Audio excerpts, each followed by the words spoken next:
The FIFA World Cup is live on Sky Sport. Oh, what a goal! See every game of football's ultimate showcase. Glorious! You need to subscribe to Sky Starter and Sky Sport to watch this premium content. For details, see sky.co.nz. Welcome to Football Fever with Jason Pine. Powered by News Talk ZB and Sky Sport, the home of the FIFA World Cup. All 64 matches live. Well, kia ora, and welcome into Football Fever, your daily World Cup podcast in association with Sky Sport. I'm Sean Hogan, and again for Jason Pine to take you through the first matches of the knockout stage as we get into the business end, the spicy end of the tournament with the round of 16 of Qatar 2022.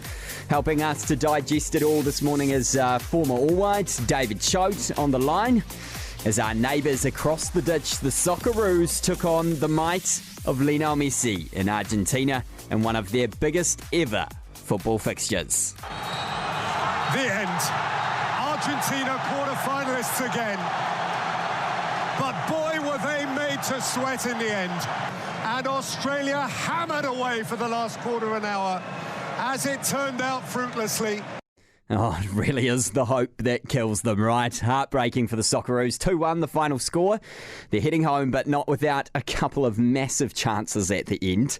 2-1, the ball fell to 18-year-old Garang Kuol in the final moments, forcing a massive save by Argentina's Emil Martinez. It was just almost from Aussie, wasn't it? 100%. Aussie battlers, battling hard. They were great. Great finish to a match that they should have been outclassed in, but actually they were in it right till the end. Yeah, you've got to wonder what was going through the 18-year-old's mind as he turned, lovely turn, and then struck it right just underneath Emi Martinez, and he just got a hand of it. The relief from the Argentinians. You could see how much they knew how big of a save that was, right? Yeah, it was a massive save, and a good save. He made himself big and kept his angles absolutely spot on. Quoll doing what all good strikers do, the instinctive spin and shot.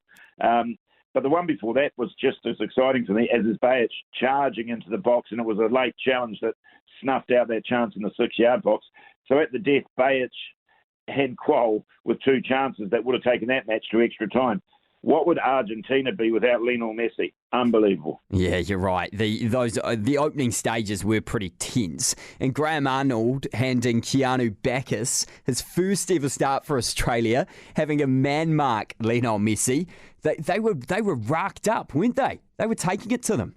Yeah, didn't take a backward step, going head-to-head literally at a couple of moments. Bajic at one point was staring down Lionel Messi like he was his understudy. They're not short on confidence, the Aussies. Graham Arnold got his side up for the match and good on them. We always talk about Australians in sport. Well, the Socceroos have done themselves every favour. I think every Aussie and I think the odd Kiwi supporter of football would be pretty proud of that Aussie performance. You have to wonder, though, did they potentially take it too far? It would prove costly in the 35th minute.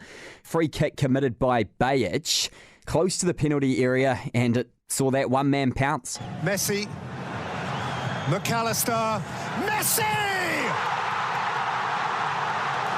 He's only gone and done it again. Incredibly, that was only his first World Cup goal in the knockout stages, but he only needs a moment, doesn't he? Yeah, the finish is superb from Messi. His close control is so good. His awareness of where he is around the goalmouth is good. He passes the ball into the net. And when I say pass, it's not rolling. It's firing into the bottom corner. So it gave Matty Ryan no chance. Messi is absolutely magic, mesmerising. Yeah, speaking of Matty Ryan, it would go from bad to worse in the 57th minute on Sky Sport. Oh, Ryan's got into trouble, and it's cost him. Julian Alvarez with the steal. Ryan wants the ground to swallow him up. That he does. An awful moment for the keeper whose touch eluded him inside the box. But he made some great saves throughout that game, and he'll be unfortunately remembered for that mistake, right? Yeah, quite possibly. There was a good save later on where he might have also saved one that looked goal-bound to me, so he might have squared up the balance sheet a little bit. I sort of think you've just got to be brave when you play football at the highest level. And to me, Matty Ryan was being brave. The Australians were trying to play up from the back, as everyone does these days. I mean, it would be easy enough for him to clear his lines and give the ball back to the Argentinians. And clearly, in hindsight, that's what he should have done. But I'm not gonna bemoan him the fact that they were trying to play football the way it should be played, with the ball on the ground. There was that brief moment of hope for Australia as Adelaide's Craig Goodwin, took a shot that wickedly deflected into the back of the net. Great finish by the defender in the 77th minute on Sky Sport, but it was just helter-skelter for those last few moments, even Messi doing his best to put him beyond them. Yeah, both games were similar this morning in that teams were cruising, but you get a goal back at 2-0, all of a sudden the cat is amongst the pigeons. At 2-1, the Australians looked like they could snatch the unthinkable equaliser and take us to extra time. Would have been unbelievable for them. But going into this one, they were going up against a side that is favoured to go all the way in this tournament. You'd have to say, I think, once the dust settles, the Aussies will be very proud of their showing. Yeah, I mean, let's talk firstly about Argentina. They ground out this result, and you could say that's how World Cups are won. Yeah, absolutely. They are hard to beat, Argentina. They look like a side that will scrap for everything. They're really sort of stoic in defence typically. The goal was a big deflection inside the box, so they gave up a goal today, but they seem pretty tidy at the back, competitive throughout the park, run like nobody else. They really lift as a side. They love playing for Argentina, so they will prove difficult. But I do think that they may be overly reliant on the magical Messi. That could be their undoing. Or is this the World Cup that Messi finally settles the argument for all time that he is the GOAT? Yeah, and you've got a feel for the Australians, I guess, being so close. You mentioned there before being proud, but do you think there'll be a sense of frustration? There was only those two real moments that cost them there. Yeah, I think Graham Arnold will say, gee, we might have missed an opportunity to grab a massive scalp, or at least take a massive scalp deeper. Remember, at 2-0, I think Argentina were cruising. But at 2-1, they suddenly thought, hang on a minute, this is not on script. And as soon as the script was thrown out, Australia looked the more likely. I thought late on to have the legs and the ability to get forward as they did was terrific to watch. They threw the big man Suter up to centre forward and went route one. Look, I think Argentina will clearly reflect on a side that rattled them. Right, Argentina will now meet the Netherlands in the quarterfinals, who we'll have a chat about next.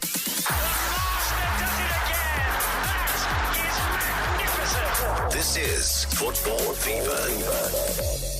Yes, the earlier kickoff saw the first competitive meeting between the USA and the Netherlands. Well, the American dream dies. The Dutch move on. Clinical again. A pretty fast start from the USA, as you always expect with them, but Dutch delight, as they would say. They cruised, I would say, to a 3-1 win, thanks to 2 assists and a goal from their winger Denzel Dumfries. A golden chance for Christian Pulisic fell in the 2 minutes, but he just didn't really seem ready for it, did he, Chody? No, too early, and he got a reasonable contact on it. In the end, it was a save from the legs of the Dutch keeper. But I think the states who arrived at this tournament wanting to stamp their authority or their personality on the tournament play a high-tempo, high-pressing game, and that goal gave the opportunity for the Dutch to control the pace of the game, and they did that. And a bit like the first game, 2 in front, it looked like it was going to be a bit of a cakewalk. But again, 2-0 proves to be a dodgy lead, because once you go 2-1, you start to have the jitters. But then the Dutch came back with that far post finish from Dumfries, who, by the way, was left so badly marked. He was free as a bird. If the USA reflect on this one, they were caught ball watching on just about all 3 of the goals. So they'll be disappointed defensively with how they lined up. But their style of play is to play further up the park and press high.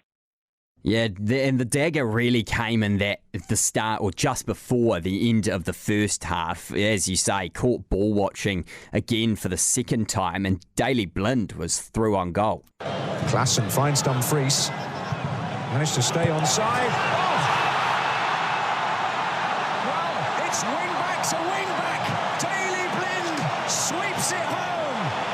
A nice moment for him there, though, being able to run straight to the bench where the assistant coach was sitting, who just happens to be his dad. As you said, Chody, there was a brief flutter of hope. It came in the 75th minute for the Stars and Stripes. Quite a spectacular flick from Haji Wright. Not sure he knew too much about it, but yeah, it would only last about 5 minutes with Dumfries putting the icing on the cake for the Netherlands. Oh, and in! And Dumfries has done it! Now, I'm going to eat my words a little bit from yesterday because this Dutch side, they did go up a few gears. I mean, I don't really know how many gears they've got, but does this change anything for you, Chody, in terms of their progression? Yeah, they certainly did go up a gear. And on occasions, you saw that Dutch flying football. Count the passes before, I think, both the first and second goals. That they were good in possession and were able to move forward pretty freely. And in Depay, they've got someone who's clearly capable in front of goals. I think they looked a bit more impressive. And in fact, I think if they had their eye towards their quarter-final match against Argentina, there's no reason that they'd go in fearing Argentina in terms of being ripped up. Yeah, we mentioned the USA side. We do lose them now to the tournament. They're young and they just seemed a little bit inexperienced at this level. Is this maybe a tournament too soon for them? Perhaps. I think at the pointy end of the field in front of goal, they weren't quite right in terms of their central striking options. Pulisic pulls all the strings for them, but he's the player who likes to sort of get into the channels and, bob and weave a bit out wide. Down the centre of the park, someone to score the goals to be the point of the attack is probably what they lack. Their best efforts are always when they're pressing higher up the park and playing sort of high-pressure, high-tempo football. I think that's the best way forward for them. But they should reflect on a tournament where they got out of the group and they took England all the way, didn't they, on the way through, and they were only beaten by a Netherlands side that looks of the highest quality. So the States can be relatively happy with their World Cup. Yeah, big matchup. Netherlands versus Argentina on Saturday morning, 8 a.m. on Sky Sport. Football Fever.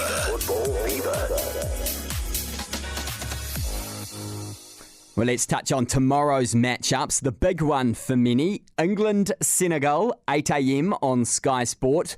African champions without their main man, Mane. Lots of debate how England should play. Half their problem is they've got so much quality. But who needs to stand up in this game, Chody? Well, they've got choices going forward. So does Foden play? Does Rashford play? I think Rashford definitely should, and I'm a fan of Foden as well. So that, for me, is going to be the interest as to how they line up, particularly going forward. They've got options, young players, and all of them are of a similar capability. But Rashford, with a couple of goals last time out, maybe gets the nod. It appears the likes of Sterling and even Mason Mount now become questionable in terms of starts. At the back, they haven't been tested all tournament. They look sound. Perhaps the States got at them a little bit, and Maguire and Stones were sound as the proverbial pound. But I think it's going forward where the question marks lie for Gareth Southgate. I don't know that he's sure of his best side going forward. Just by the way, they'll never lose to an African side. They haven't lost in 20 games at World Cups to an African nation. I'm not sure it's going to start tomorrow because I think that Mane is a big, huge miss for them. And that's why you're on the podcast, Chody, for stats like that. The winner of them plays the winner of Poland. This France team should really be no match for what have been a pretty poor Polish side, right? Yeah, well, Poland are the side that defensively have looked all right at times. Szczesny, 2 penalty saves, so the French won't want a penalty. But France should be too strong for Poland. But this is, again, a European powerhouse battle. European sides know a lot about each other, so the players will be familiar to each other. Lewandowski, who scores goals for fun everywhere in Europe in club football, hasn't been so prolific at this World Cup and has struggled to get goals at any World Cup, although he's off the mark in this one. He'll carry the hopes of Poland with them. They won't be scared of France, and France will need to be at their best to take it. But if the form guide is consistent, France should win it. That game, 4 a.m. on Sky Sport. And that's it all from me today. Jason Pine will thankfully be back tomorrow to take you through that action and the final stages of the tournament. Thanks to David Chope for joining me, bringing you all the action at this Qatar 2022 World Cup in association with Sky Sport. The FIFA World Cup is live on Sky Sport. See every game of football's ultimate showcase. Glorious! You need to subscribe to Sky Starter and Sky Sport to watch this premium content. For details, see sky.co.nz.